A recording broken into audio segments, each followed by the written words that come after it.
Good day, folks, and welcome to another edition of MLC Talk. This is the platform we discuss all things Lutheran. Today we have with us our dear brother, Dr. Josh Tutu. He's there in our studios in Pittsburgh, Pennsylvania. Our brother Elijah Zina will not be with us today due to some family concerns. And our sister, Couple Silly, will be joining us from Winnipeg, Canada. I understand that's the weather in the way. It's kind of cold there today.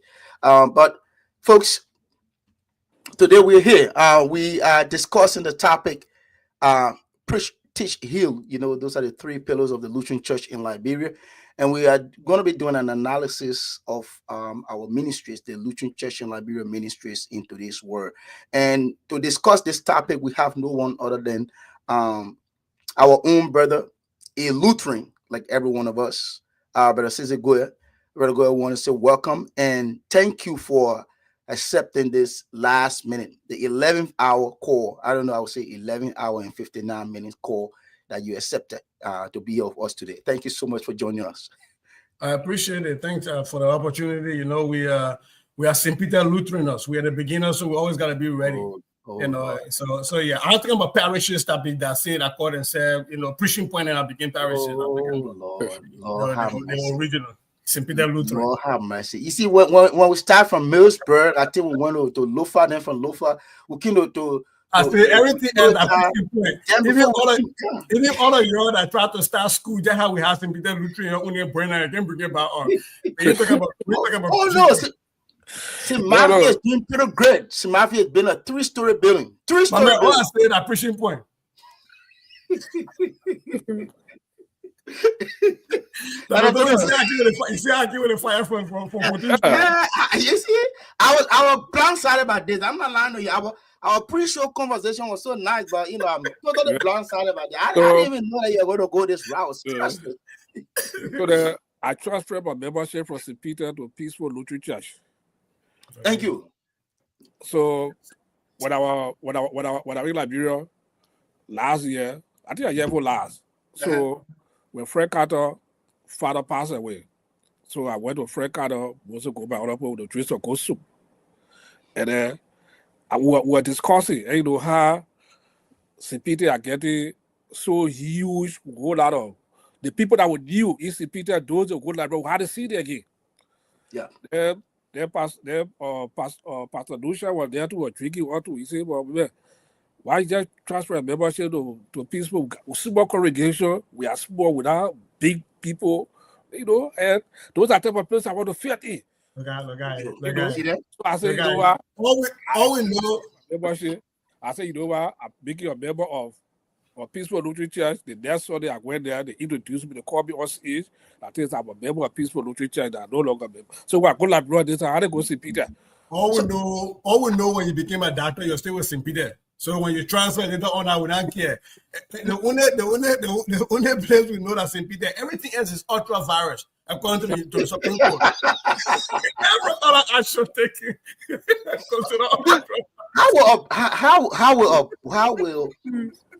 how will a mother church or a church and all the preaching points now, so to speak, how will this church, everyone just leaving off the shelf, just leaving off the shelf. Everyone. People just be disenchanted. I was in St. Peter the last. I was at St. Peter the last time. You see a problem with it, real quick, and then we get to the show. There used to be an old lady in Slowo in my town. Everybody accused him of witchcraft, right? So he used to come on first time. So he would come down, So every time they come in town, my grandma and everybody start taking, tell her because like the town is full today. Yeah. So I say, how can I work for the whole time? So when you say everybody leaving, two people leaving, not everybody. Okay. I had a conversation with the parish council chairman. He said he cannot understand why people just leave. People leaving his congregation. Leaving his congregation. See that? And where are they gravitating to? The biggest Lutheran church in the LCL. Like I told somebody about the story about St. Peter Lutheran Church. When we were kids in St. Peter from Sunday school, we went for the Lutheran conference. for the African Lutheran Conference. We went to St. Peter, right? They see that St. Peter Lutheran auditorium classroom level with a kid. It's the same. They have told somebody, say, what is there to motivate, or what is the improvement that we can come and see? Innovation. Innovation. Innovation. I come across because I'm coming. Innovation. That's the response to the total question. And if you want that transformation, go to St. Matthew's, the warehouse. In the warehouse, everything. That's the app. CT who left for the same class who left. I know when I go my professor class 1988 when I confirmed when I first the same thing you left in the same classroom, the same thing. So Dr. Toto and Willie, let me disabuse you right now. I think it is the vision. St. Peter downfall is as a result of its own vision. What St. Peter realized was that a lot of you were fighting over Tessie, coming from Pinsville, coming from all the other places to come to Sincor, and they decided, you know what, let's put preaching point in those places so that we can be able to empower those people that live in those localities. So that was the vision for St. Peter. That was why a lot of those places now are, because what used to happen was you had a core group of Lutherans that were committed that would travel to come to Sincor. So other people who wanted to be Lutherans that could not worship as Lutherans, right? And so when you plant a preaching point, that preaching point now fights within that community and provides. So all of the things you're doing, you're copy and paste it. They had a brother deal the United States will copy and paste it. You're copy and paste that St. Peter Lutheran. You ain't give all credit, and that's my partner. You get with your university. You gotta give all credit. This is academic theft. You gotta give all credit on all your things you do. All right, that was a good one. Let's go to the topic for today, Brother Toto. The topic today, very creative topic that we want to welcome Sizi on the show today. To talk about a perspective analysis on teaching. Preaching the Lutheran Church in Liberia. Those are the three core values of the Lutheran Church. What the perspective. Let's have a cool conversation. Right. We're glad to be back on the show. We were in Jersey just yesterday to bid farewell to a member of the Lutheran Church in Liberia, Esther Vesely, young pastor. May her soul rest in perfect peace. I will learn that will be leaving Liberia tomorrow to take the back to Liberia. And then also to the BA, the Bishop system, I learned that he that too where he in the hospital. Pastor Mange, they all remember him in prayer. Wishing a speedy recovery. So we're here today, to discuss and give analysis, about this show. And they have a good discussion. And personally, I know Mr. Goyah, we are being out on his social connection, politically, religiously, for the same church. So we are today. I nobody call here. Now somebody talking about my teacher, the Laplace transformation. You know what I mean? if you do calculus, no difficult differential equation.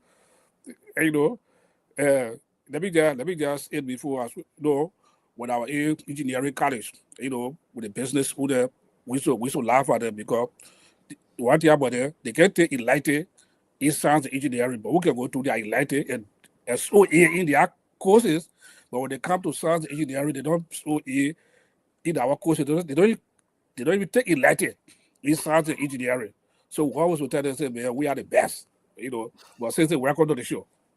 Yes, it's nice being on with the both of you. It's going to be a little conflicting because Willie here is my little cousin.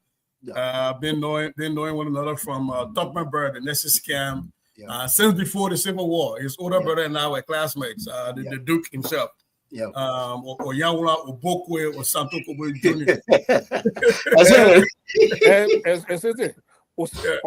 Was Santo our classmate also too? Do you know? Oh yeah. Hill Mission School. So that was our class. Yeah, we come all the way from St. Dominic, Father Gary Germany. And then of course you, Dr. Toto, I've been knowing you since our EULA days. We used to be in different camps in the fight in EULA in the political fights. And then we got back together, you know, under the LPP, and then of course you and I have been in a lot of other, you know, rooms and other places together. So it's always nice to be on. I like to see Lutherans that are excelling. You know, you, Dr. Toto, and my little younger brother here for taking on the mantle. I think we have a lot of resources. Lutherans have a lot of resources. Human capital resources that they just need to tap into. So because I'm not being over both of you, but y'all know me, you know, that flower business. So we'll end up making flower initially before I leave.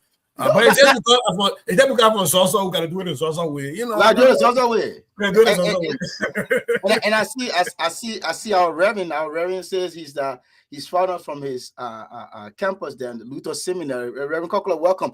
So and it's good, you know. The good thing about it is that we started off with one of the pillars of our church, the Lutheran Church in Liberia, preaching. So we'll start off with preaching. But Goyah, you've been to Liberia recently and you've heard, you know, about, you know, you heard of development from our church.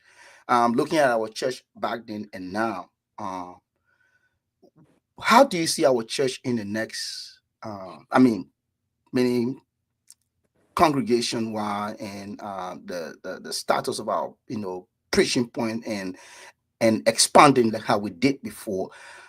In the next, I would say 5 years, how do we see, you know, how do you envision our church? Which direction you think our church is leading to? I think we have a downward decline. And to, you know, go from Dr. Toto's conversation, our slope is negative. We're going backward. And the reason I say that is we have lacked vision for a long time. And I'm going to say we because we are Lutherans. And I don't want any one person.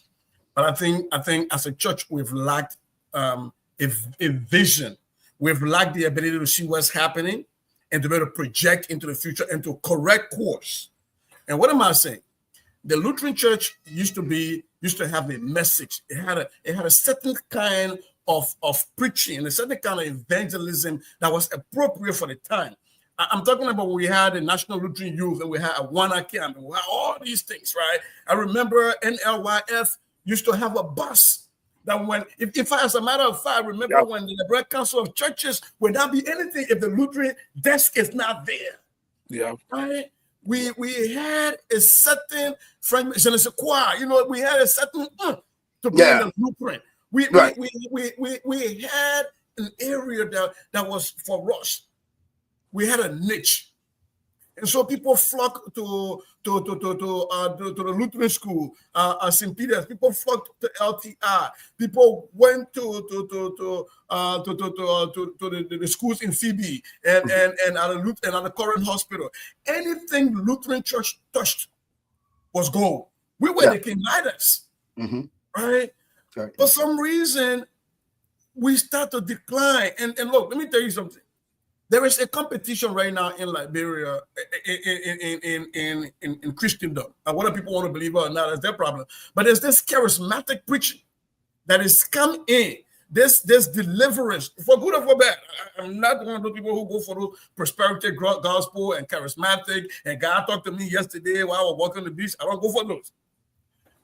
But we have failed to correct ourselves and try to re-energize the message we sent as Lutheran. And because of that, we are losing out to these places. The Lutheran Church in Liberia is one of the few churches, still old school churches, where you go to and their symbol has the cross or the picture of Christ. We are competing against churches now that have the pictures of their pastors and their preachers. And they are foretelling people that when you go to the embassy, you will get this. I pray for you, get this. We don't have to do that. But we have to be a strong buffer to still bring the people back to that old-time religion. Good old-time religion that we all used to go to Sunday school for, right? We were visionaries in the Better Loma congregation. We were one of the first churches to establish a local Liberian vernacular focused congregation. Yeah. We never extended beyond the Better Loma. Right? We got stuck there. And so when you ask me the question, where do I see ourselves? If we continue on this trajectory, I think we're going to die off. I think the brother group. You know, I think the brother. Come here, Dr. Tuso, go ahead. I think the global, you know, they have a local congregation. All right, yeah, thank people. you. Yeah, sorry, I forgot. Yeah, thank you. Yeah, we did. You know, but I say, that's a very good point. But looking at other mainland churches, like the Methodist, the Episcopalian, and the Catholic, if you see what they are doing, and look at the Lutheran Church in Liberia, can you make any comparison with I them? think, yeah, I think amongst the old school churches, so I'm talking about the likes of the Extra Wenangbe United Methodist right across from us, the Providence Baptist, because those are all kind of co-equal to us, right? Right. I think they too suffer from the same lack of vision. What is sustaining some of these places is that they have investments in Liberia that still work for them, or some of them, they are still dealing with a mission church philosophy where they still have a lot of support coming from abroad, right? So I would tell you, LTR die off. When you go to Rick's Institute, you have similar problem. You go to La Curie, you have similar problem. You come right down to J.J. Roberts on 11th Street, you got similar problems, right? That's true. Yeah. So right, so they're all dealing with that. Now the Catholic, on the other hand, they are still excelling. That's because they got a very big deep pocket, right? The Catholic Church University invest in a whole lot of other things going on. If we as Lutherans are going to be competitive, we are not going to gain our competitive edge in deliverance. That's not a Lutheran thing, right? No. We don't do deliverance. That's not our thing. We're not going to gain our competitive church edge in taking people to the Jordan River and shopping on our water, making sure that they don't breathe. We still sprinkle. That's who we are. But what we will gain our relevance in making sure that we have, because church, the mission work, the work of God is financial, is cost intensive. Right. You have to have money to win souls. Mm-hmm. You have to. And so if the places that we have our investments is the Phoebe Hospital, the Current Hospital, I don't know if we still own a share or whatever thing at Cottington, but all of those things that we have shares, and we have to make sure how we're leveraging that. Beyond that, we have to think outside of the box. What are some things right now that are needed in human society that other churches are not doing or that they're not doing so well that we can try to get into? But this whole thing about we still stuck on trauma healing. Trauma healing is good. Trauma counseling is good. That was before the war, and that was when Bishop Dix was vice president during the interim government time. We've been going with that. We're still stuck in there, right? Malaria, we're still stuck in there. It's a good thing, but we haven't advanced outside of that, right? And so for me, I think to go back to your question, like churches, old school churches are also falling off, but some of them have investment that are still paying off for them, and some of them have a membership base that is still strong. You talk about the St. Peter Lutheran Church, for example, on the 14th Street. When we were in there, when I got baptized and confirmed in there, the Reverend Allison was the one that confirmed me. At the time, Reverend Sizi was just, they were all teaching Sunday school and all the other pieces. We used to run multiple services. Yeah. And it used to be jam-packed. I remember going to church sometimes when we sit down outside. They'll put a youth outside. We sit down on the school chairs outside. We'll take off our seat. To listen to the Reverend Addison preach or to listen to, but you don't have that anymore. We have failed to think about how do we attract the current younger generation into the church. We're still stuck with the old school people. We're still stuck with people who can explain stories about the church before 1990. That is a dying breed. That is a dying breed. So to answer your question, I think one of the things we have to do differently is we have to be Lutherans. Right? So if we come from just real quick, our name comes from a revolutionary. Yep. Our name comes from not accepting the status quo, changing the current reality. That's where our name comes from. But how do we get so complacent and so comfortable with current realities when we are Lutherans? We come from Luther. We don't accept the current reality. We don't accept the status quo. We are visionary. We think beyond.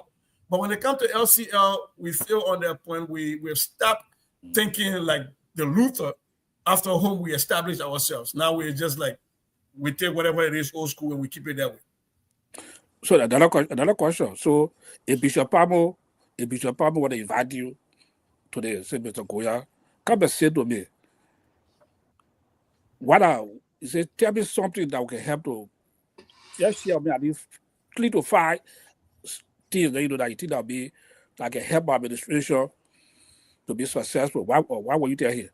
If you are to say to Bishop Palmer today? So let me come in before Brother Goyah can ask. Dr. Tutu, just it's to sit with him and talk on the preaching aspect, because we're going to be discussing the Preaching. teaching aspect from here. When we go to the healing aspect. Okay, go ahead. Yeah. About you the know me. military ministry. Yeah, Bishop Firebody invite you say, come and say to me today. Tell me, what are some of the things we did to improve or in terms of expanding the preaching ministry? Why we tell you? Dr. Tutu, you get problem. After the finish announcing that the Reverend Kokola is watching, I'm going to put my foot in my mouth about God.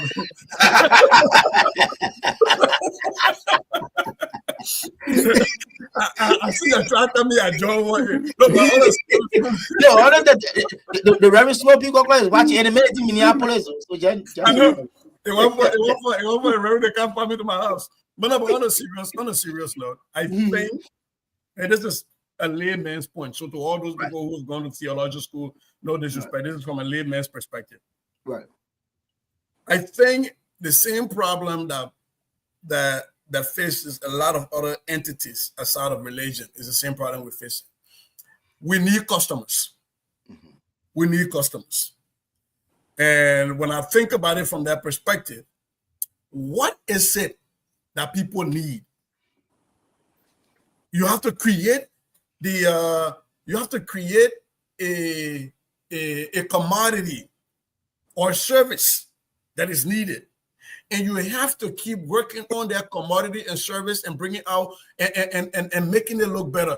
iPhone 14 Pro Max and iPhone 14, what's the difference? No. Right?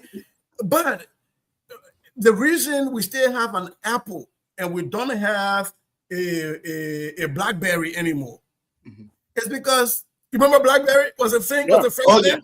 Yeah. Everybody want BlackBerry. There you go. It's because BlackBerry failed to have iterations of itself to correct and keep constantly checking on what your customers need and providing them what they need. Right? So if I were to advise anybody in the leadership of the Lutheran Church in Liberia, I'll say, what is needed right now? What is needed right now? We have a lot of our brothers and sisters that we call Zogos in Liberia. Well, how can we tap into that? How can we tap into that? That's a very good one. Right? Yeah. We also have a very young population that is so much deep into Facebook, into TikTok that went away yesterday. People were crying. It came back on, I think 10 to 15, 20 minutes ago. You have an internet savvy generation. Is the Lutheran Church in Liberia on TikTok? Is the bishop message on IG? Does the bishop take 5 minutes every week to have a 5-minute, very short message about what it means to be Lutheran? What is the philosophical basis of being a Lutheran? How is God calling us as Lutheran? How does the life of a Lutheran shape positively the life of a Liberian? 5 minutes every week out on TikTok. And Lutherans are using that, and we're resharing it, and we're adding you put that on a reel on Facebook where the bishop has said his piece, I got my piece, I'm also saying my piece, we're pushing it out. Right? We don't do that.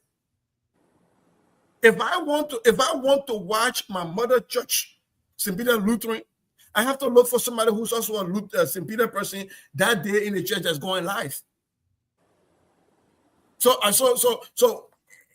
I can be in America here and donating to the Lutheran Church. I haven't given an offering to the Lutheran Church in St. Peter's because I don't know how. I've never seen any of the sermons in a long time. So how are they even reaching me? So my answer to you will be, they have to figure out what is the current reality in Liberia and how can we make sure that we're making ourselves an attractable commodity. You see McDonald's, they're all having health conscious meal now. You think that because they wanted to do it? No, but because the current reality is that people started to say your food is so fattening, it got too much sodium, it make us sick. So what they do when you go buy a Happy Meal this time, they give you 3 pieces of apples in there. Yeah. And that's supposed to make you healthy, right? But Yeah. they are dealing with current realities. And until we start to use the church that way to deal with current realities, we're gonna have a problem. Wow. Listen, if we are going to deal with the church in current day reality like we did before, we're going to have a problem, and that is just the fact, the absolute fact. Because I'm telling you, that's the absolute fact. And one thing you strike talking about leveraging technology. You spoke about the fact that if the bishop office, like not the individual, the Reverend Dr. G. Victor Patmore and everything, his administration will be gone, he will be out of office and everything. But does the office of the bishop of the Lutheran Church in Liberia has a Twitter account? Because I know that the bishop of the ELCA has a Twitter account. And when she sends out a message, it broadcasts to everyone. Everybody wants to go there and follow her. She has thousands and thousands, if not million followers. And when she broadcasts one time, it goes to everyone. We all see it. And I think that's very important if we can leverage that. You spoke about the youth. The LYF, these are brilliant young people. Look, I'm telling you, the foundation that was set, the foundation that you guys set, that we follow through, and the guys are following in our shadow now today. So the guys are so brilliant in the LYF. Just use this youth. The current president is an engineer. He works with Ministry of Public Works.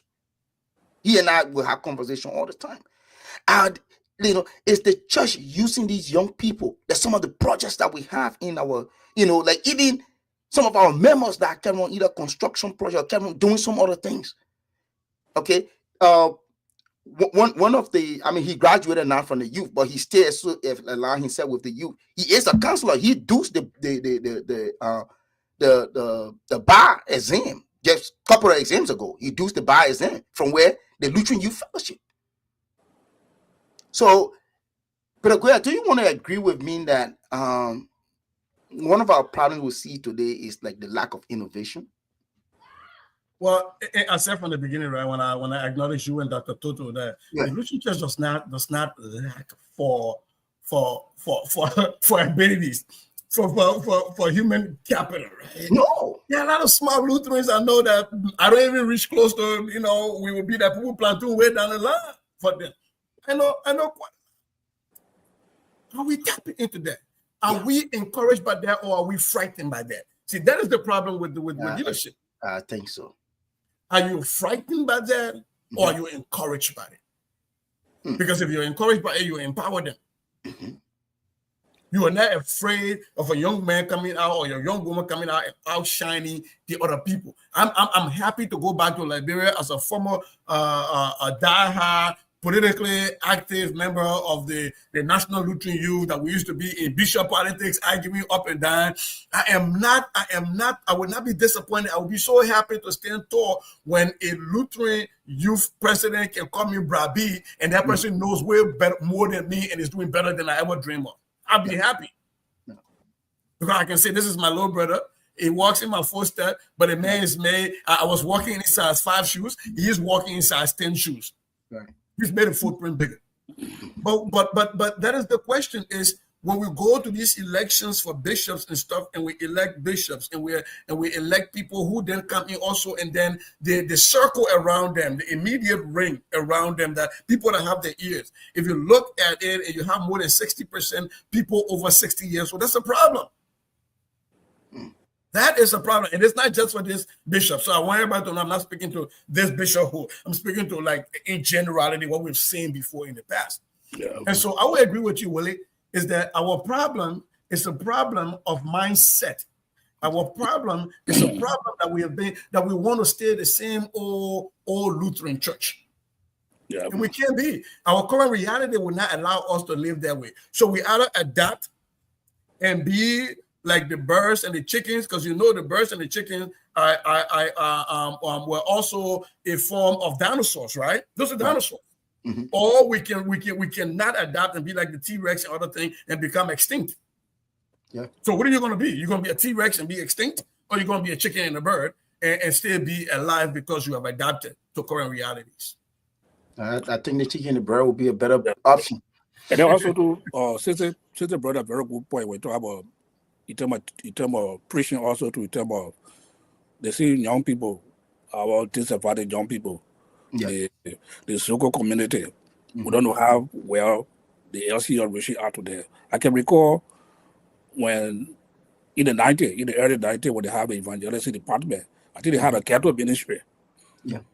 They had a cattle ministry. Moses go by there to go to the cattle, That's the me I haven't heard in a long time. Those used to be the guys out there. Yeah, they had a cattle ministry. It was very efficient. Mm-hmm. They were reaching out, especially the cattle street and other cattle community, and they were doing extremely well. So currently, I don't know how strong the evangelistic department is in terms of reaching out, because that department when they have local quality. Yeah. More about Sizi there. Those guys were really on fire. Sakuya Davis. Yeah, I can recall. I recall what you carry me all the way back. Man. I know. I can recall what they had those guys had the revival. I think that revival club on a Sunday, and people went to church. People walk out of church and say, "No God to go for their own or church," but they're not going to take out of the church here. Yeah, I can remember what Papa Bear, right over there. He pushed Moses go by the wall and choke it. Yeah, I don't know. That's not Gable. No, that's not Gable. Yeah, you are smart about it. You used to be smart about it. We used to face it here. I don't know what you talk about. I shot looking here. So he said, they charge here. Without both for that, you put both for your people. Dr. Toto, just I'm here thinking about, like the names you're calling. I remember when we used to go places like Totota for convention. Yeah. In Totota, a whole city like that, it's a Lutheran city for that whole week that we're there. Yeah. We go Banga or we go Phoebe. You will know the Lutherans are in town. We go Zaza. Everybody know Lutheran. The Lutherans are in town. Yeah. We don't have that anymore. And to come back to the disadvantaged youth, I think one of the mistakes we're making is the Lutheran church is almost everywhere right now. But we don't want to have disadvantaged youth in Monrovia. And I think that is the mistake they're having. My dad was just in Zolo. And he's telling me we have Zogos in Zolo. Yeah, they're everywhere now. Very far away. Very far away, yeah. Right? Because the drugs pandemic is not just affecting youth in Monrovia or in the major capitals. Right. And so when you have a program like that you can be able to leverage in those towns, the Zaza district and in Phoebe and every in Swap, wherever, and you are catering to their needs and you are pulling them in, and the bishop of his TikTok is having some of these people speak to their friends that we are helping them out. Mm-hmm. You get more. You might not get the ones on Center Street coming the day or 3 days or 4 days, but there are parents of those children on Center Street that will come to the church. Yeah. Just like we did with the trauma healing. Mm-hmm. Right? We didn't heal everybody. We didn't have everybody in our counseling program, but the fact that we made impact in the lives of certain people, their family members came. Yeah. It's the same thing with the HIV program, the same thing with the malaria program. Yep. So we have to think, what is the current need? Back in the day, our need was around governance, was around good governance. Yep. So the like of the late Bishop Dix will speak about governance. Yep. Will stare in the face of the like of Samuel Doe and say what they say that is not going well with his buddy Michael Pakala Francis and Arthur Kula and all of those people, because those were the things we're dealing with. Yeah. Now we are dealing with the gradual death of a nation because our youthful population is addicted to a substance that is so horrible. What is the Lutheran Church doing to ensure that we have a sustained focus on that as a way of winning souls for Christ, because that's what we do. Okay. But also as a way of ensuring that the land in which we were planted does not disappear. Yeah. Wow. Folks, again, we want to say you are in tune to MLC Talk, and this is the platform we discuss all things Lutheran. Please share the show, and we thank those for our viewing right now. Our viewers, we want to say thank you so much. At some time, we're going to recognize you, but we're going to, time is not in our favor. We're going to gravitate a little bit. We're going to move to the teaching aspect. And when I say teaching, my brother Goyah is gonna smile, because that's, in Liberia we say that your era.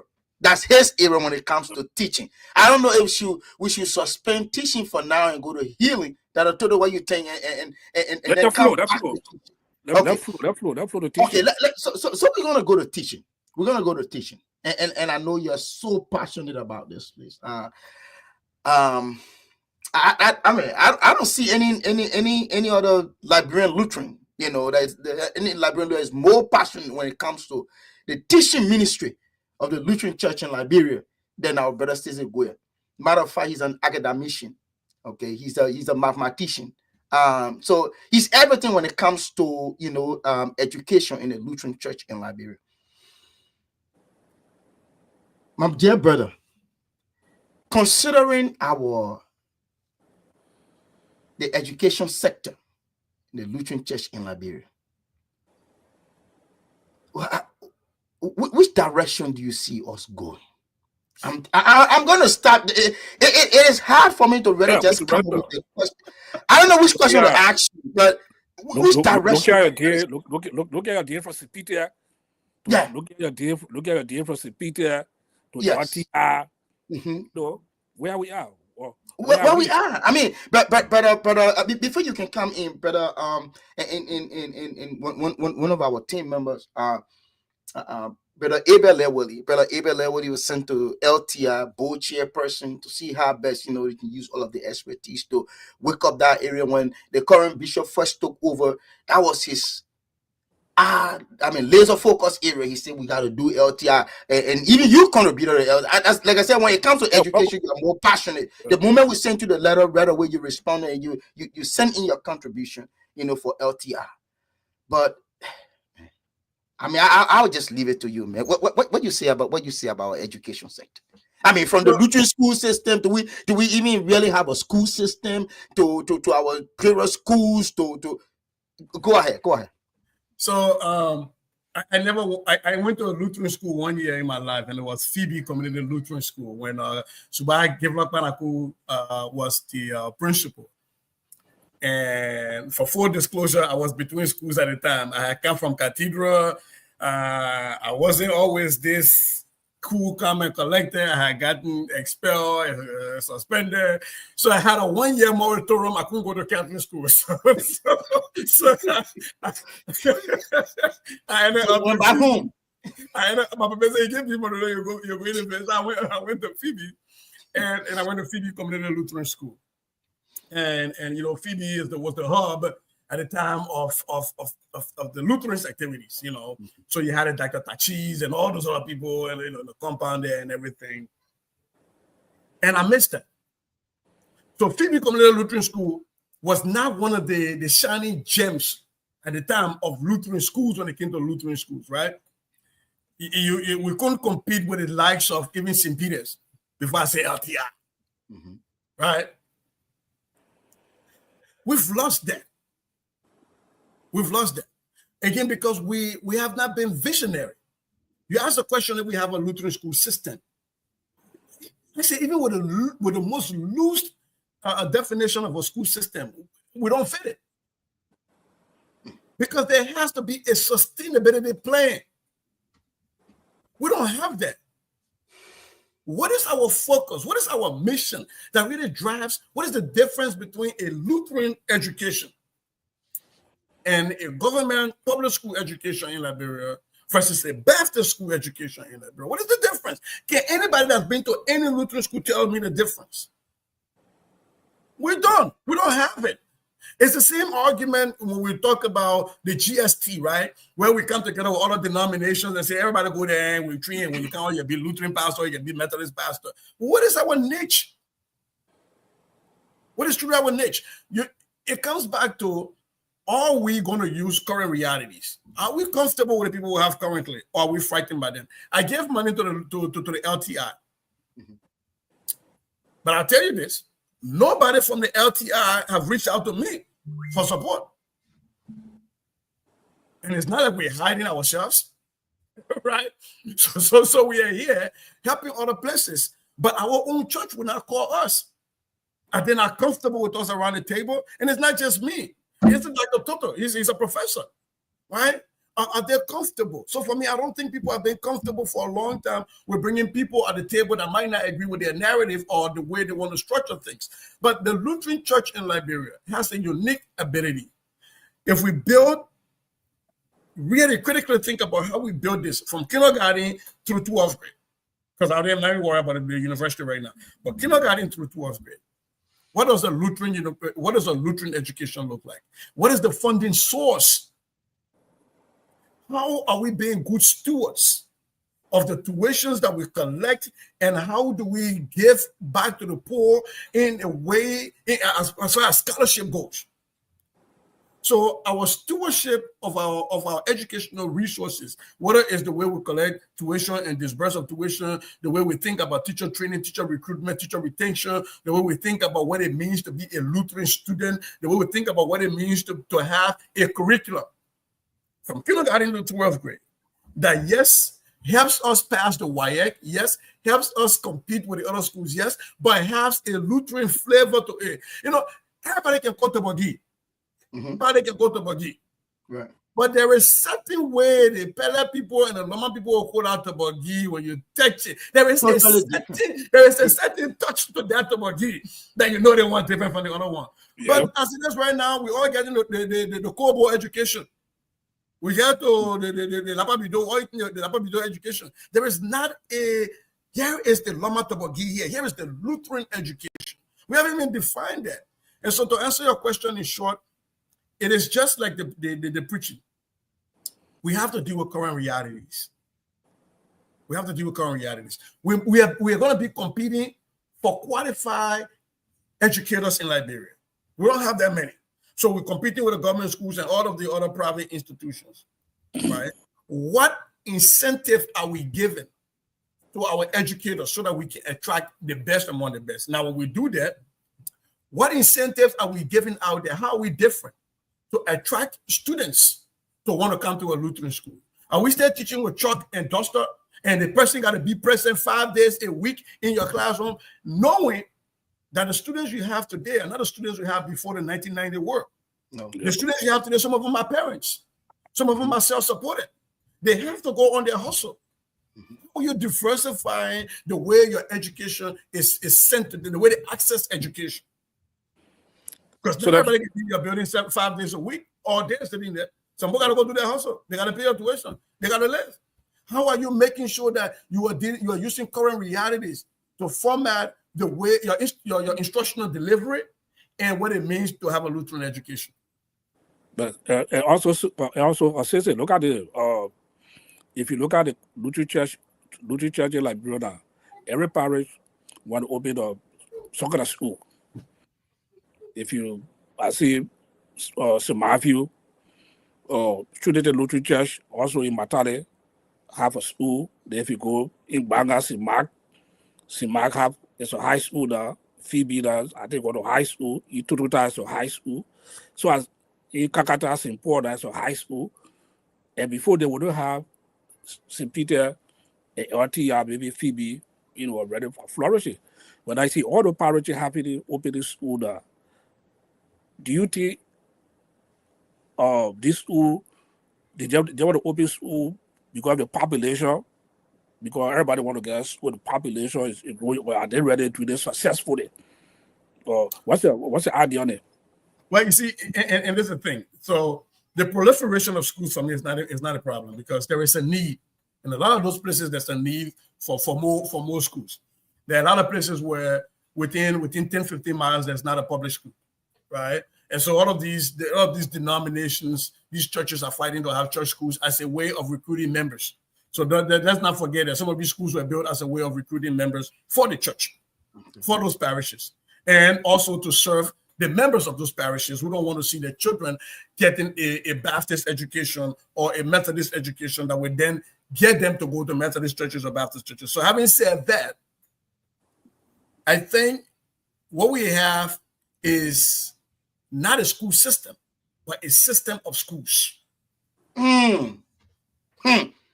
Wow. Okay. System of schools. Because if you have a school system, you have an overarching goal and mission. And we are all satellite states, satellite schools.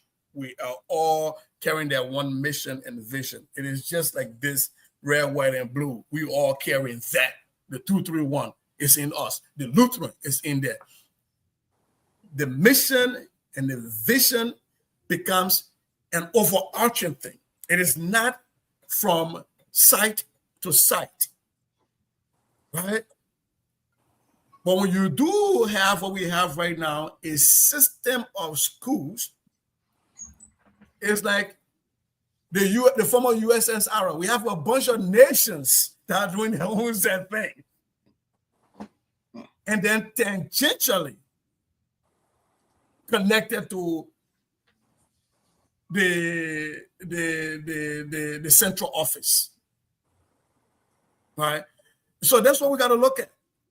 There has to be a way and a process laid out by the office of the bishop, the central office, or whatever office they have for education, that looks at the need and say, look, we're going to do that like Walmart. If you have more than 10,000 people and you got one McDonald's, who will build a Walmart?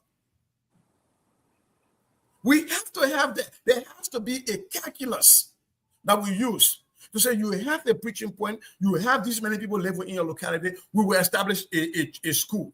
The school is not owned by you.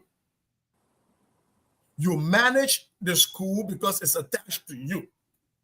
But as far as reporting and sustainability and everything else, gets managed by the central office, so that if, for example, let's just real quick, if you were in Toronto and you were going to a Lutheran school in Toronto, and for some reason you relocated to Phoebe, not far away, you went to Phoebe Community Lutheran School, do you feel the same? Is it the same? It is not. It's not. It's not. It's not.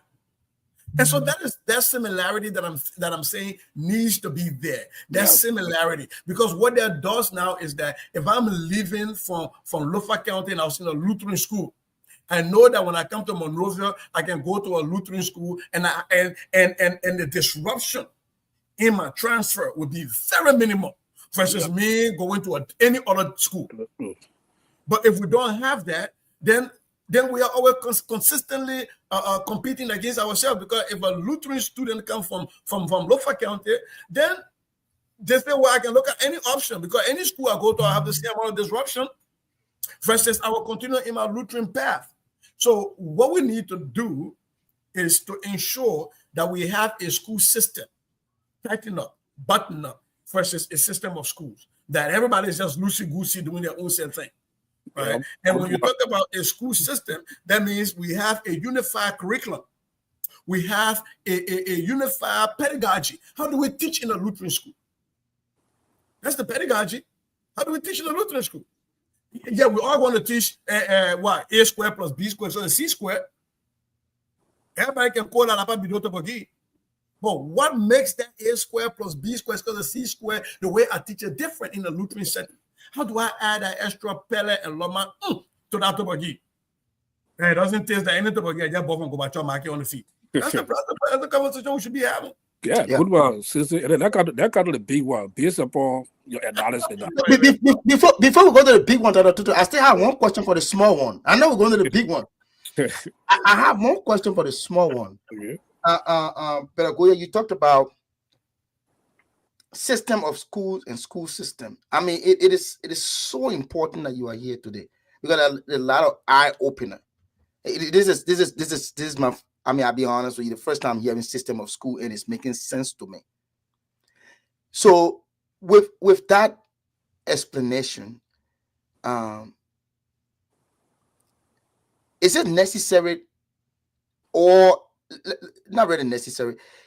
Is the quote unquote office of the Lutheran school system or the director of the Lutheran school system, quote unquote, is that office necessary at this time? Yes, I think though there has to be a clearer mandate for that office. But I think that office is absolutely necessary, Willie. Okay. Here's why. Right. If we have a school system, and we have that office functioning, and they have a clear mandate, and they understand what that mandate is. When WIAC result comes out, I'm using WIAC because in Liberia, that's what we use to measure outcome for students. Okay. Right. And say, for example, the high school in Toronto didn't do as well as the high school in Phoebe. Mm-hmm. That office is the one that's supposed to look at the data and look at what are our struggling schools, what are our successful schools, what are the conditions that are in this. We were talking about conditions backstage, but what are the conditions in the schools that are succeeding that are not happening in the schools that are struggling? How can we lay those conditions? Plus, how do we make sure that the principal of the school that's doing well is a mentor to the principal of the other school that's not doing so well, so that we are sharing best practices? What are your teachers doing differently? How do you hold them accountable differently? How can this person drink from your well? But as it is right now, everybody got a hand pump. And they got key and lock on it. We lock it every down and then we're done. If my water clean, I open it for something and then I close it. I don't let nobody else can know how much chlorine I'm using. We're not sharing. Because that office of it is dealing with a system of schools. We all get our data, we all keep it. Teacher qualification, we all keep it. Recruitment, retention of teachers is based on my church and the way we're running it. My local parish, the way we're running it. And so you have a system of schools, and as long as you're going to have a system of school, then that office in the bishop office that do education is not needed because they don't have any teeth. Right. So this is the follow up, and I will just say this quickly, and then maybe you can just give a shot to it because I know that a total better one for us to get to the big one. Talking about this office of the school system, system of schools, right? And one thing I see that which may be a hindrance to the success of this school system office is that maybe when the schools are, undertaking these initiatives or expansion or establishment, this office is not involved at a certain time, or so it's like, okay, I maybe a child I read myself and I'm standing now on my feet. I can get a paycheck at the end of every 2 weeks, so you can't come right now to just dictate to me like that. But I think there's still room because all of these institutions fall under the Lutheran Church in Liberia. I mean, the congregations now, they fall under the Lutheran Church in Liberia. I think there's still room that the office, in conjunction with the office of the bishop or our parishes, can call these heads together, and find a way out for next steps. And some of the great idea you talk about, so we can look at the data, and it's going to help us that if you don't have to leave from Phoebe and go to Kakata to reside, go to Monrovia to reside when the living cost, the cost of living in Monrovia is so expensive as compared to Phoebe. What we're going to do is we're going to improve the Phoebe Lutheran High School so that our students in Goyah will be coming up as dues, and you will find that more people will gravitate to that Phoebe High School because they want their children to come up with A plus or high marks in YA. So Reverend Irasaka Doe, I mean, his office is trying, but his office can try harder than that. Like the information you just provided on, looking at the data. But what is the authority given to his office? Because I want to be mindful of that, right? Right. Because so let me play the devil's advocate. You go to Phoebe and say, you know what, I need to go back to junior high. It can be high school. And Phoebe and the parish that you say, we don't care, we keep it high school. What do? Do you have an authority? right. So we gotta look at the authority because the autonomy that's been given to a lot of these places. We have to look back. That's why I said it has to be a clear and unambiguous mandate to their office that deals with education. Because we try to find maybe we can try to get Eric. We're trying to get Eric to and bring Sizi again back. Yeah. Well, to your point, yeah. If my parish is running an elementary school, and we decide, we need junior high. We go out, which one they need junior high to go into different school. And the church and parish come together and say, we're going to have junior high. And they start to construct. And most of the time, their construction, the central office is not helping them with money. Right. So they raise their own money to do their construction. They hire their own teacher to go to junior high. Without any data whatsoever that says that junior high will be successful. Without any money put into teachers recruitment, teacher retention, teacher development to support that junior high. Because just because you get people that can teach kindergarten through 5th grade or 6th grade in elementary can do well, does not tell you that by adding the junior high, your junior high will do well. Yeah.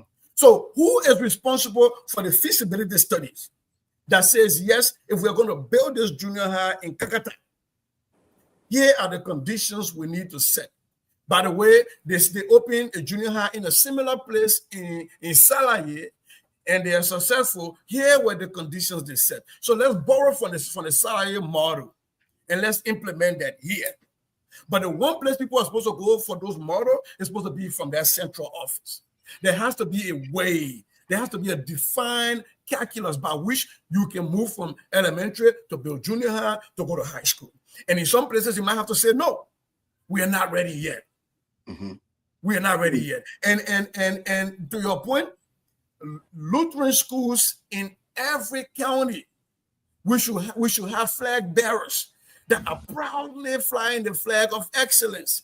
And so if we don't have one Lutheran school in Maryland that's doing well, but we have a Lutheran school in Ward G that's doing well, we need to find out from Ward G people, what are the conditions? We need to connect with Ward G, with Maryland, and say, hey, how can you have a united professional development? Like before school opens, we get a week.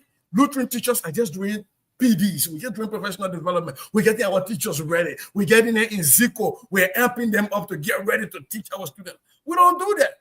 I mean, that's what.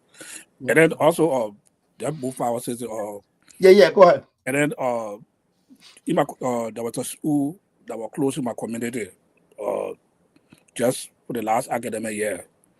And the reason why that school was closed, it was a charter school. And the reason they closed that school because the school that was performing, their performance level was very low in terms of public testing and other things. So their performance rate was very low. So they gave the school some time to help to improve. And there was no improvement, and the performance level of the school was very still low. So what they did was they had to merge that school with another school. Yeah. And you talk about data, which was very important in terms of looking at the data. Yeah. What logical conclusion can be derived from the data to help improve the system? Mm-hmm. So that it comes down to the Lutheran University. Looking at some of the analysis that you just gave, I one of those that play some major role in the establishment of the Lutheran University. And some of the things that we discussed to be implemented, them are coming from roadmap. We are rating roadmap that will guide us through the process to establish the Lutheran University.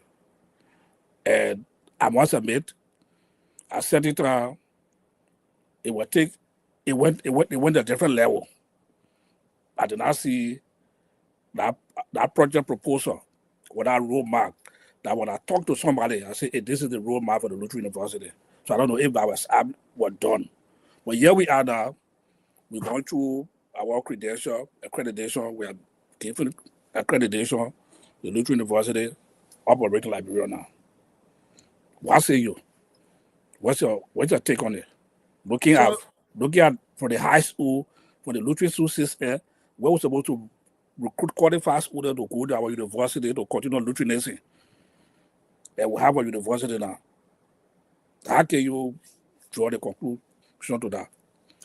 So let me start out by saying, first of all, as a forever Lutheran, I right now worship with different places, but deep down in me, I'm a Lutheran. So as a forever Lutheran, I am proud of the vision, the aspiration to have a Lutheran university in Liberia. So that the vision of having that, the aspiration as a Lutheran, I'm proud. I'm proud that we're thinking about that. Now, you talked about the execution, and I think that's where we have a lot of opportunities for growth. I don't want to say failures, because when you're in this growth mindset, we're looking at opportunities where we can do better, right? And when you're in education, once you think you have arrived, that's when you have failed, right? Because we have to be continuously trying to improve. I think that we ought to not go completely back to ground zero on the Lutheran University thing, but we ought to think back. So why do we need a Lutheran University? Who is going to be our customer? Because if we're looking at that, we are going to have people coming from the Lutheran schools to come to us. Have we done our work well with the K-12 system in order to get people through that pipeline to the university to serve them? You don't want to be like the University of Liberia that gives an entrance exam and 90% of the people fail it. And then we're asking, but wait, what were they testing on? Was that something that people were supposed to know in high school, or did they make up that thing on their own? So we want to make sure that there is a seamless connection from the K-12 system in the Lutheran school system, that they are really able and qualified to succeed in the university.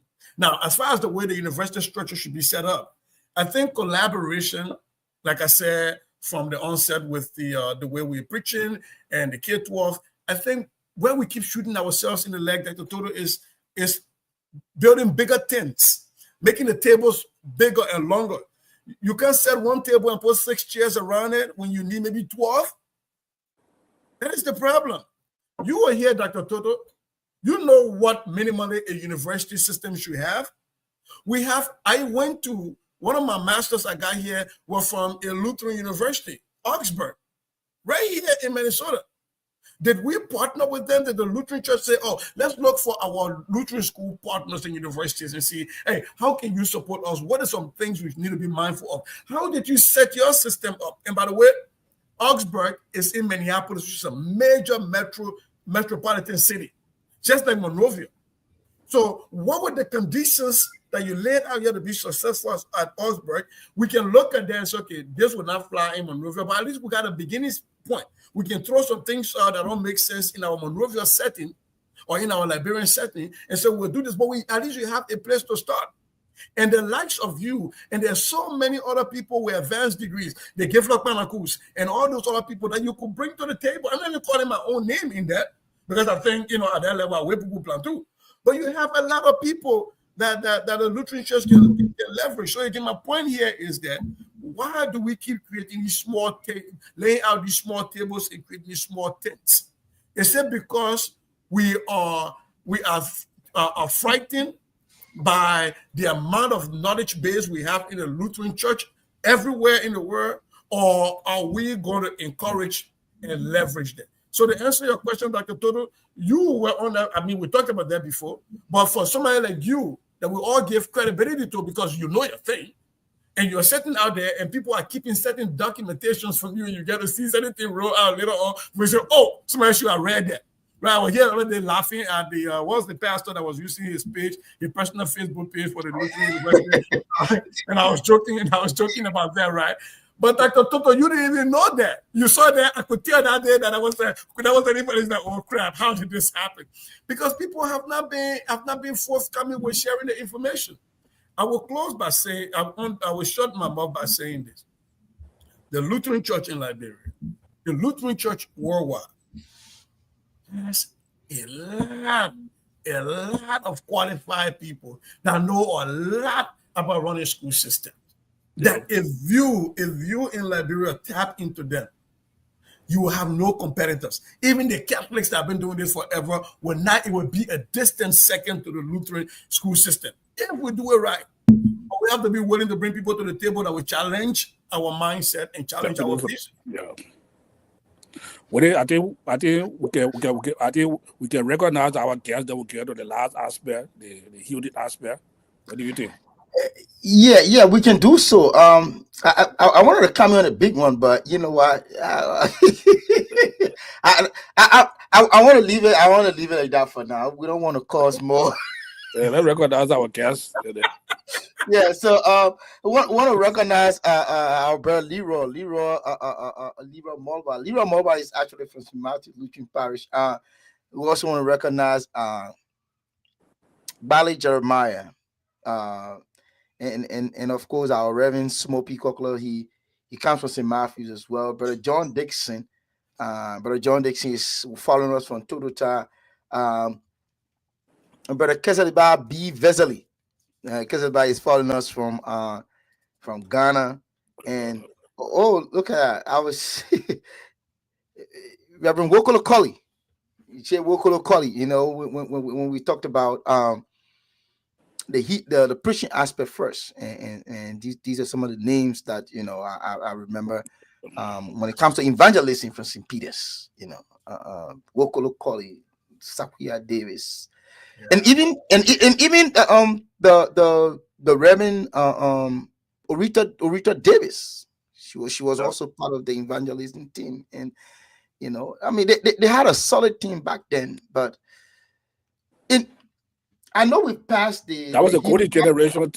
I used to call it the golden generation during that time. Yeah.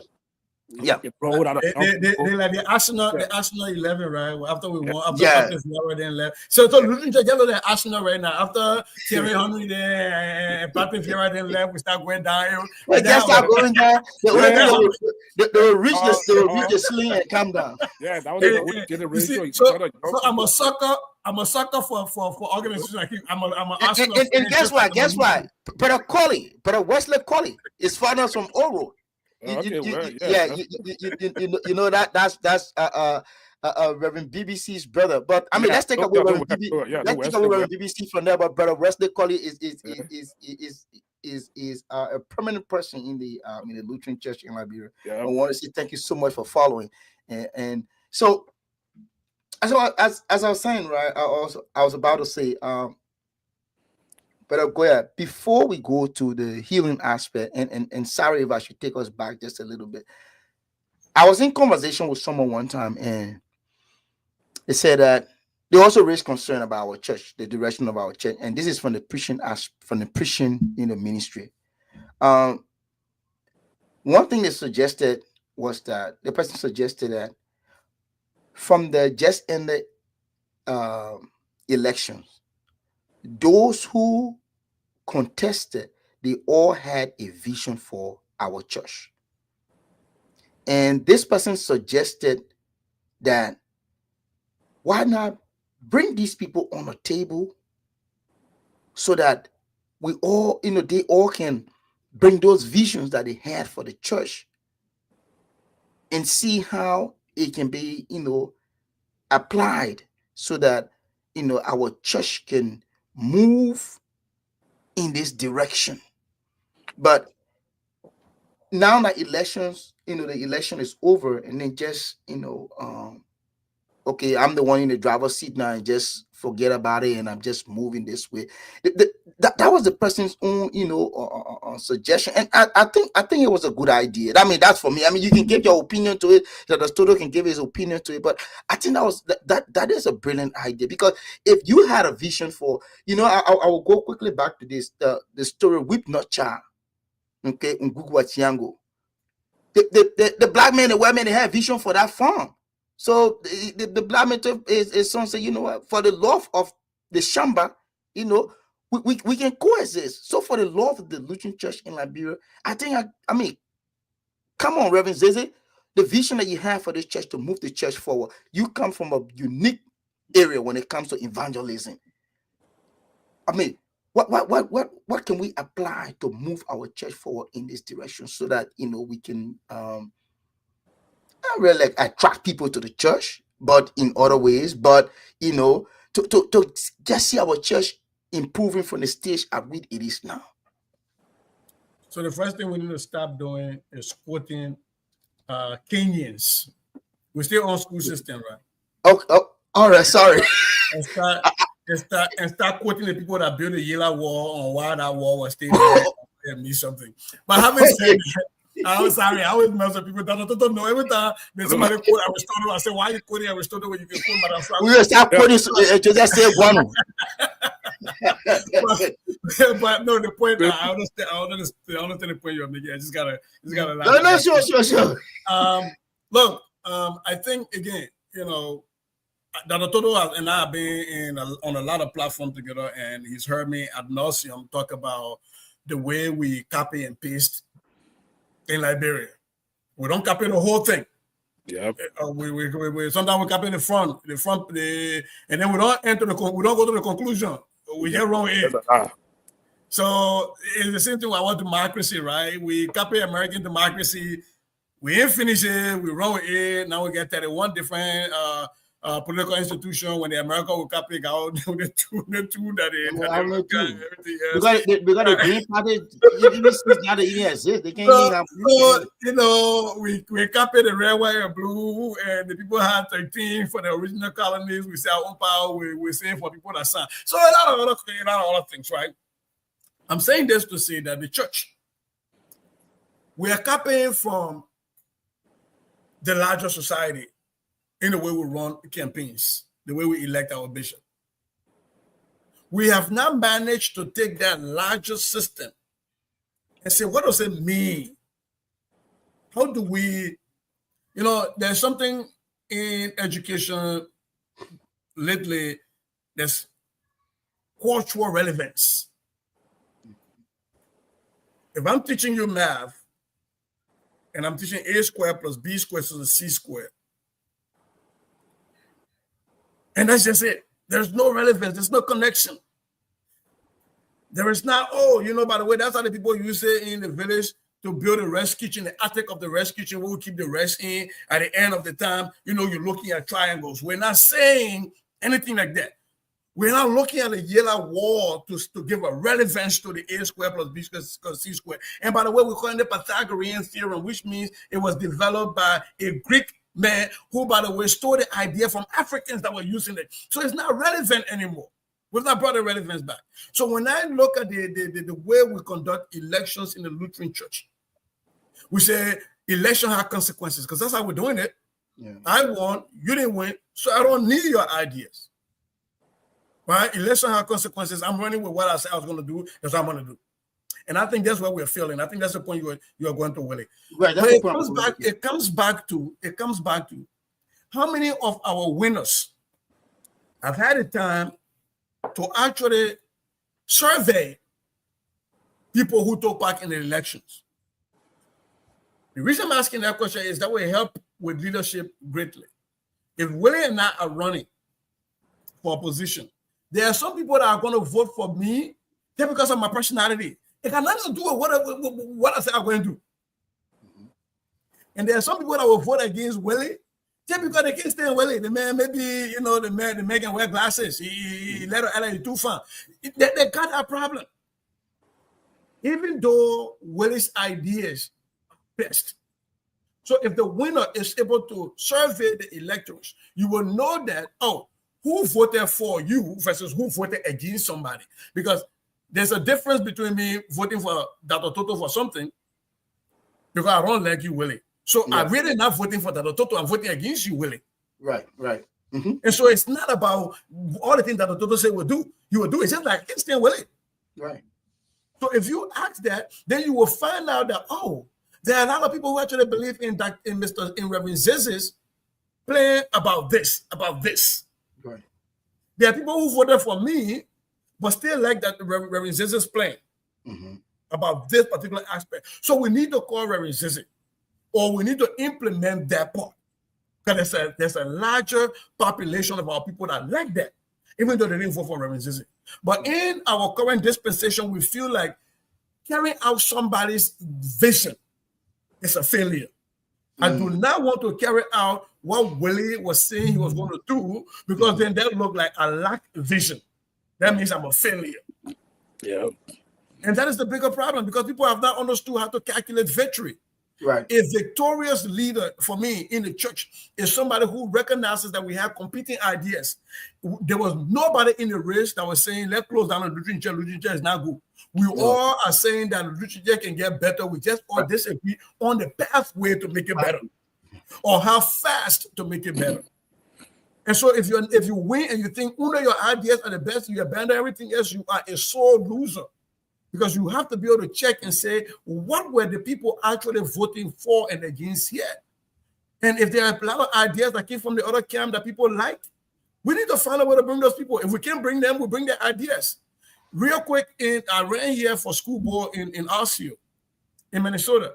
I lost. But most of the people that won on the school board called me because they understood that people are voting against me for plenty of other things, amongst which is my race and other things. But people liked my ideas. And so the people on the school board, and a lot of them reach out to me and say, hey, how can we implement these things you were talking about? They brought me all in the back to be the advisor. Thank you. But we don't do that in our setting because for some reason we interpret that as a failure. And I think the church has to be bigger than that. Yeah, I'm not saying this is what the current leadership is doing. I'm No. What I'm saying happened before. Yeah, right. I mean, this is something that the church something. This is something that affect African democracy. You know, when people that win, they don't go back to the losing candidate to seek advice for they look at that they look at that as a weakness. You know, and which you think about the positive. Right. I was just listening to NPR a couple of days ago. That's something that Joe Biden cannot complete. And they said that I hope Donald Trump administration will be able to complete this thing. You know, despite their political differences. Right. You know, so these are the mindset also to supposed to come to the church. But if a opposing candidate ran on a good platform and they lose an election, it's not because they lose because you're much better than that. But at the end of the day, we try to accommodate all the vision together and make us successful or turn. But it's just lacking in our democracy. Right. So quickly, let's go to healing, and we're gonna close here at healing.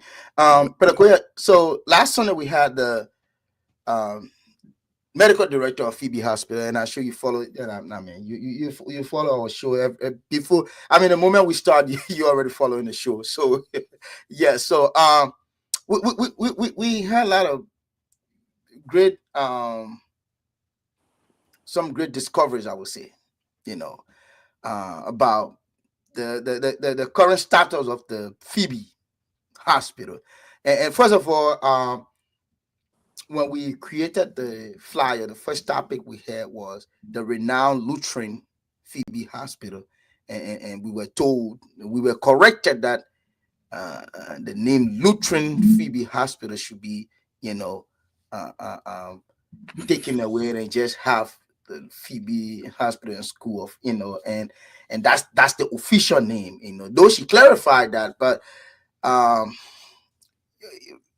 so the name Lutheran Hospital, and from what she informed us on Sunday, is concerning, and especially, having Lutheran attached to that hospital in terms of ownership, and the same goes to current hospital. When I mean, let's agree, when the missionaries came first, they had this idea, but is it safe for us to continue the same practice? Like, okay, when the missionaries came, they were begging people to come to hospital. When you were leaving the hospital, they said, okay, it's free because the name Phoebe come from the book of the church and everything like that. But the Bible says talked about us giving our tithe and our offering. That's one. And I'm just coming from the financial, adding the financial piece to it. That finance is not evil. In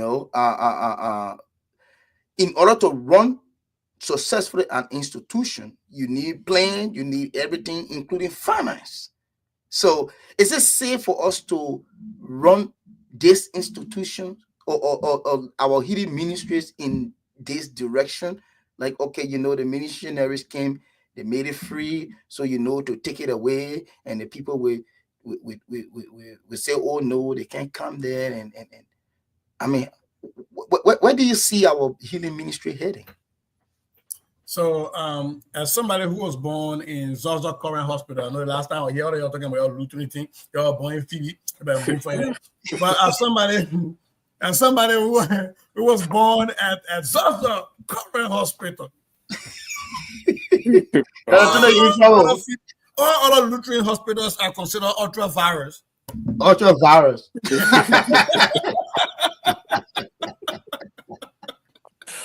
We are the babies. But you know, I'm fussing, so I will bring you all my sons of fussing with me today. I'm gonna say how people working at ultra viral. Yeah, I know my NT be watching this. You could there with me. Your Oma, you could but look, our healing ministry in the Lutheran Church, sadly, is like everything else. They're all going downhill because we lack vision. We weren't able to transition into current realities, like Willie, you said. When I went to school in Phoebe, the airstrip was still a thing. The air taxi was still laying down there. A few years ago, I went to Liberia to go to honor my late mother's grave, and I stopped in Phoebe. And people building on the airstrip. Mm-hmm. It is similarly for the Zaza airstrip, right? The one that used to be by the school there. Mm-hmm. Okay. I remember when I was in Phoebe Community School, the nursing school was one of the best in the nation. As a matter of fact, the Cottington nursing students used to come to Phoebe to practice to get a practical. And here we are today. We can't even proudly say the Phoebe Lutheran Hospital. What is that? St. Luke or St. Mark at Phoebe? That's St. Luke, right? That's St. Luke. Yes, St. Luke at Phoebe and St. Mark's in Banga. In Banga. Yeah. We had an OPD when I was in Phoebe, the outpatient department. We will hold services there. There's a Lutheran church attached to the hospital. Mm-hmm. Yeah. But we can't proudly put a Lutheran name on it anymore. Did we sell that right away? Did we lose value? That is why a few years ago, during the George Weah administration, when people were talking about the government stopped giving subsidy to the Phoebe hospital, I said, why are we still surviving on government subsidies? And individual citizens, I know Dennis Gassini and other people had to organize. There was a point in time where Phoebe was in darkness. People had to come together to raise money to buy fuel oil. The Bank, TK, all the other organizations come up. Phoebe, mm-hmm. We should be Phoebe that gave us that water, Bonin Galley, and the rest of the group. Phoebe. That people used to leave Monrovia, and that was a referral hospital for everybody. When you went to Phoebe Hospital, you went to A1 class hospital. People used to boast of my family's sake. I taking them to Phoebe. When Phoebe said we can get barefoot, go to here, there, all the places, and Catholic. Mm-hmm. Those were not even distant second to Phoebe. Phoebe today, the one we're talking about. Yeah. So I think it comes back with the vision. Is we have to be able to forget about the election of the bishop office. The bishop, whoever that person happens to be going forward, has to be somebody who is visionary enough to bring in people at the school or desk, whatever they call that, the education desk, the healing, the medical facilities, to bring people who probably didn't necessarily vote for you, but who have the vision to expand. The reason we talk about the St. Peter Lutheran Church earlier, and then I will sit there and be quiet. Remember, I was saying that the St. Peter Lutheran Church, the vision of St. Peter is the reason St. Peter is dying up, because we thought about preaching points so that people had access to the Word of God through the Lutheran lens. And so you had all of those preaching points created at the churches that then competed with the mother church. Phoebe, as a hospital, needs to be able to do that same thing. Create preaching points. Similarly, create clinics in other places that then can refer to us. You have to create that artery. Just like we're talking about creating a Lutheran university, and we're talking about people coming from the K-12 system to us. We failed to have that system. And your last question, Willie, was about, we've never left the mission church. That was our biggest problem. For a long time, the LCL relied on donations from abroad. And so we were not good stewards of our resources. And so to answer your question about the missionaries wanted it for free, can we now no longer give it for free? Yeah, add value to it. People will go to places where they find value. I don't care how much it costs. People will come if you're giving them what they come for. If they're coming for healing and they have top-notch hospital and services, they will come. And mind you, Willie, just like the LCI used to give scholarships, we can still allow poor people to come and charge them according to what they can afford, but that doesn't mean we give everything for free. Because if we keep giving everything for free, where do you find the money to add value? Where do you pay your doctors? Are we still going to be relying on government services? When one president come into office and they say, we ain't got plenty of money, then we start complaining Phoebe in darkness. I think it is the vision. And it's not just the bishop, but the bishop represents the leadership of the church. So you have to come from the bishop's office around that vision. Okay. So let me get your opinion on this. The medical director of Phoebe Hospital on the show last week, she will ask a question when it comes to board of trustee. And she lists a member of the board of trustee. The Methodists, the Episcopalians, the Catholics, the governor of Liberia, and so forth. And I asked a question in terms of financial support to the hospital. And I'm paraphrasing was it, man. But she said that those other partners, board members, they are not contributing down to the upkeep of the hospital. So do you think they should still be on the board? Well, I think that is more of a legal question, Dr. Tutu. We gotta look at the act that created a hospital. I know the last time we were here, you guys were talking about a 1920-something act and a 1960-something act. We have to look at that. Because if in our documents, our operational document, I'm talking about the hospital, it clearly states in there that these entities have to be represented on the board, we have to go back and redo it in order to get them out. But what sense does it make having people on your board that don't contribute to your mission and vision and your sustainability?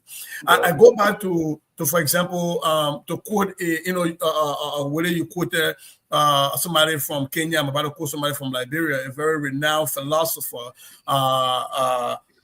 Jonathan Kofa Takunje.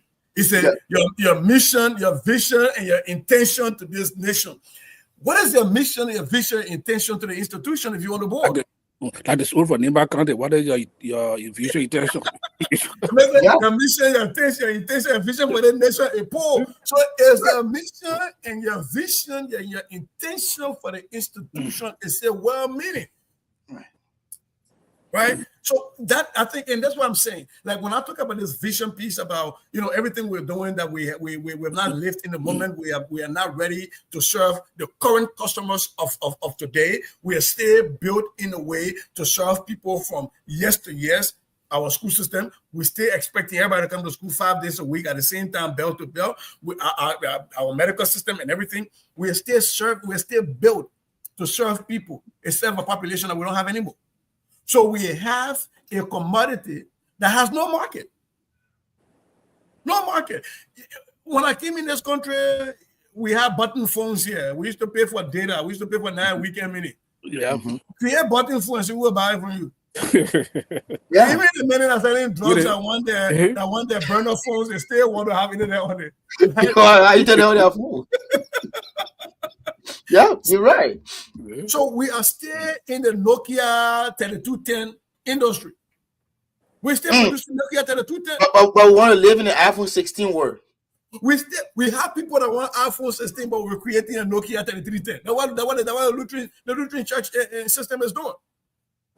And so that back to your question is, I think that was an eye opener, and I love it that the doctor brought that up. But my follow up question would have been, what do we do? Either to get those people to start paying their dues or paying for the mission, to support the mission and vision of the Phoebe Hospital, or get off the board. The board should not be where people go to earn. I don't just have meetings. That's all I walk out. Yeah, people go to these people are placed on these boards just to earn per diems, not because they add anything to anything. And so I think the Lutheran Church, there is a need after all of this. I think the bishop and the bishop office needs to organize a Lutheran fiesta, a coming together of Lutherans, just like we used to have the All Liberian Conference during the war. There has to be an all Lutheran conference. Well, friend, that's good. Where you invite Lutherans from the diaspora and everywhere, and nobody is coming like they're more Lutheran than another person. But we are there not to admire our problems, because that's one of the problems we have as Liberians. We'll talk about all the problems, but we don't come up with solutions. We are not there to admire our problems. We are there to find solutions to the myriad of problems we have. I think it's about time we have an all Lutheran conference in Liberia. Yeah. That's a big takeaway from the show tonight. That's a big takeaway. I agree with you, Dr. Toto. And you know, Dr. Toto, this all Lutheran conference, if this administration, if there's nothing they can take from tonight, you should take this all Lutheran conference very serious, this proposal, and run with it carefully, strategically, and organize this conference. We're not saying that the conference should be held tomorrow, but well planned, invite individuals, provide good ideas that we can meet. This is not the ordinary national convention where this person come and go give report. No, it's about the forward march of our Lutheran church in Liberia holistically. This all Lutheran conference is a must. I'm telling you, it's very important. This is the march statement you have made. Yes, this platform as a new network platform, we have to make sure we disseminate that information to the referee authority. Or Liberian Lutheran Conference. We don't that what they were saying, we don't say tomorrow, but we are planning, organize, get people from the diaspora, knowledgeable people, even from Liberia, put a strong team together to organize a conference and make sure it be implemented successful. That we're not going to cry because of our problem. No, but the future of the church. Yes. Thank you, Sizi. I like that. Just imagine the likes of you. Before you can come in, you can add that as your closing comment, right? And I want to say this quickly. The statement you just made, or the proposal you just made, I mean, it is deeply touching, because someone had a conversation with someone in the back end, it was sometime, I think, a week before or last week. And the person clearly told me, say, Willie, if we are not careful, our church, we are losing our church in so many aspects. In our teaching, preaching, and healing ministries, we are losing our church. So this All Liberian Lutheran Conference is very, very, very important. It's very key to the forward march of our church in Liberia. I just wanted to make this statement so I don't forget, I don't forget. But you can add, you can add that comment, So, to your closing comment. Let me give this one to you also. You can put out your closing comment also too. On two statements. So time ago, the bishop set up an asset verification team because there was some mismanagement that went on in the church. And I want you to comment on when you take with our verification team in terms of fighting corruption. And then also too, when we have the president for the Lutheran University, Dr. Balagba, said that he has been unsuccessful in seeking donation, grant, or loan for the university. And most of the response he gave was that there was a lot of money that been pumped into the LCL or mismanagement. So I don't want to say it's a corruption. I want to be careful with my word because I don't have the facts to accuse the church of corruption. But what is your take when it comes to most of the partners not really supporting the church financially they should do because of some mismanagement? I can recall when the vice president for Aliyah, and they were seeking support for Phoebe Hospital. That time they had electricity problem for the women, or the ELC women here. And they told us that they have been serious mismanagement at Phoebe Hospital, so they are not comfortable to send their money there. It's a serious problem. So, what is your take on it? Yeah, so the first piece on the All Liberian Lutheran Conference, I was just going to say, if you imagine the likes of Dr. Toto is out there and we have an educational consortium at that conference, and he's there. And we have a lot of other educators like that, like Subak Manaku and a bunch of other people. They're sitting there with Dr. Sakwi Malakpa, and we are crafting our kindergarten through university, our trajectory, our mission, our vision, and how we execute this.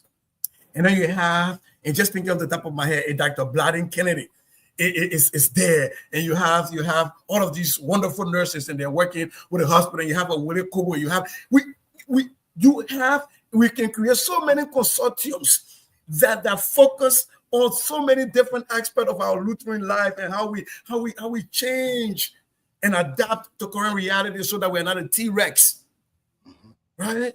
So that is what, for me, when I sit here and think about stuff like this, what I'm thinking about is you bringing talents to the table, and it is a battle of ideas on how we move forward. We're not going to come here and try to admire our problems. We are bringing experts in their fields to talk about, and we're even talking about evangelism. We're bringing the money from the Pere Loma congregation and to say what were some things that were done properly. What are some things we hope we do differently to expand into a Goyah congregation, a Mende congregation, what do we do, right? That's what I'm thinking about. So I hope people will listen and will tap into the resources that are so vast amongst Lutherans. Dr. Toto, you struck a point. Look, accountability, you see, in our Liberian setting, every time you talk about an audit, people think you're trying to accuse somebody of stealing.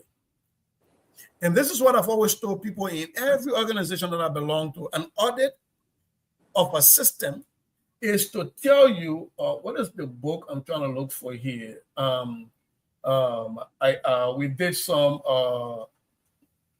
when you have a system, there always has to be a way of auditing that system. I can see that right now. Program evaluation.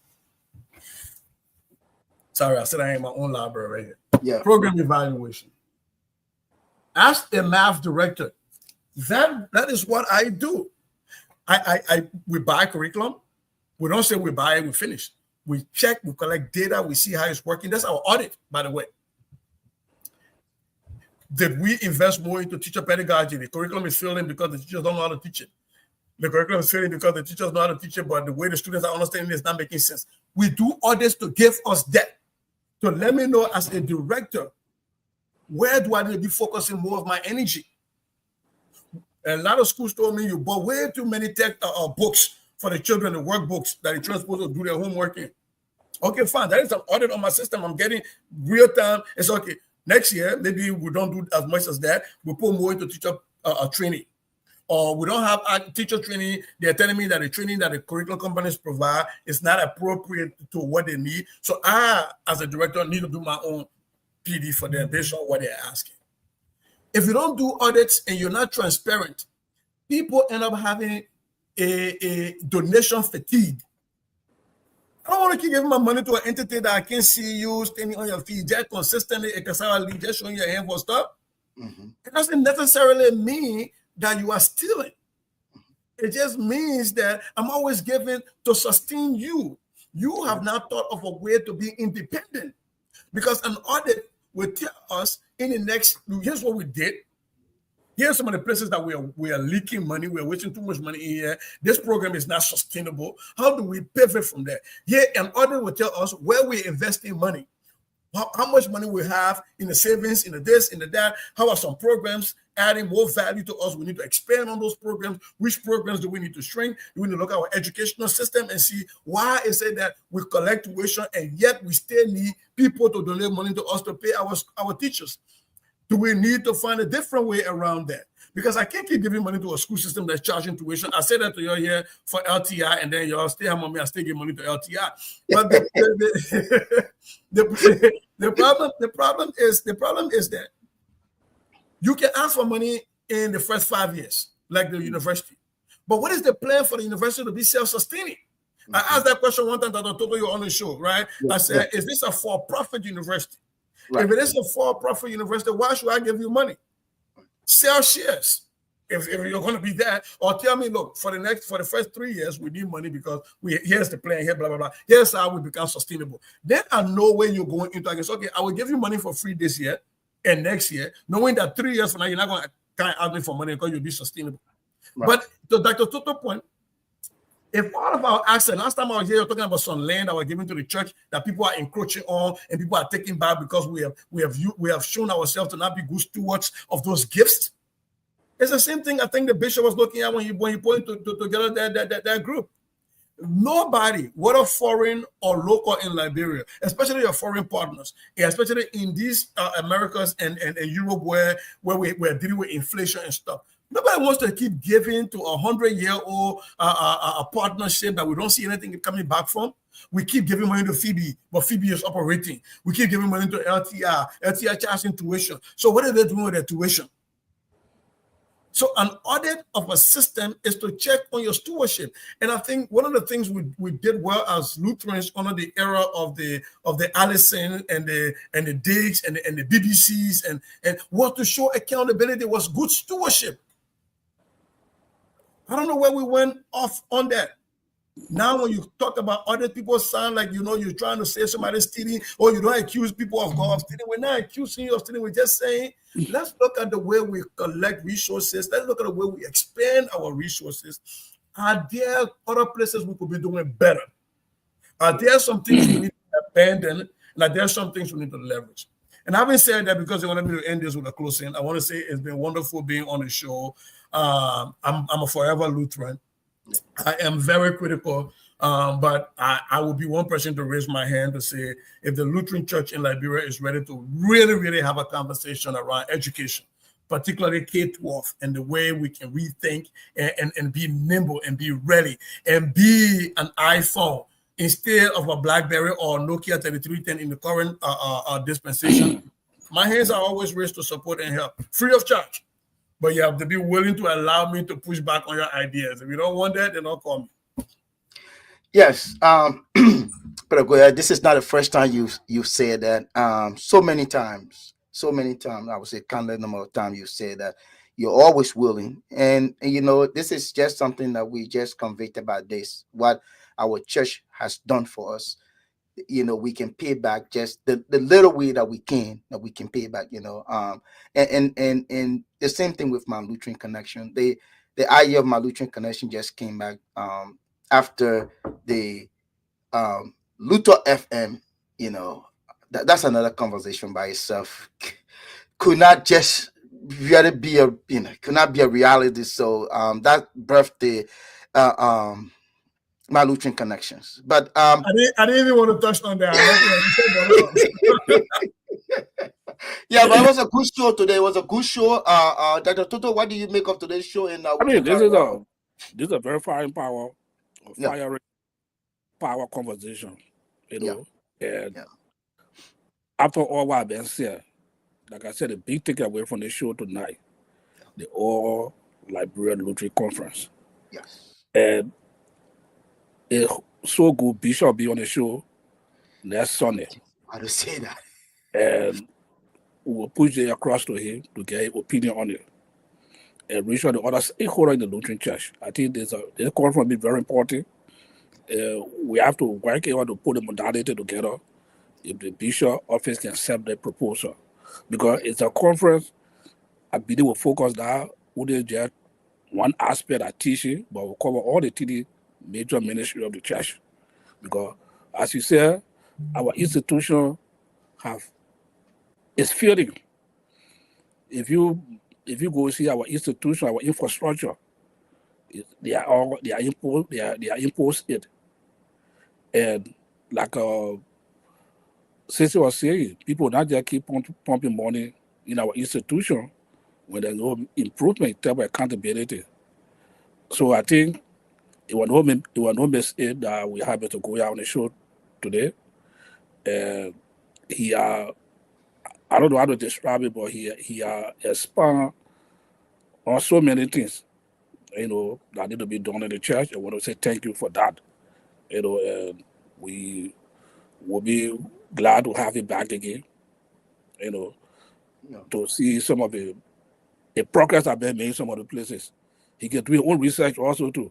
You see what progress I've been made in some of those places today. But it's a very good discussion. And just to make one correction, you are talking about it should be Dr. Steve Kennedy, not Dr. Bloody Kennedy. Yeah. So I would like to end on this, right?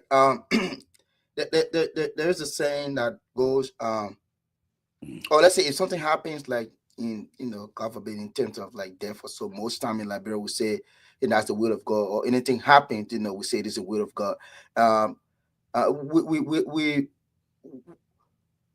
Why it is true that we regret the fact that since Henrietta, you know, she has some challenge in transportation, but we just believe it is the will of God that Brother Sizi Goyah could be here today. Yeah. And what a way to clear the path for the bishop to come in on Sunday.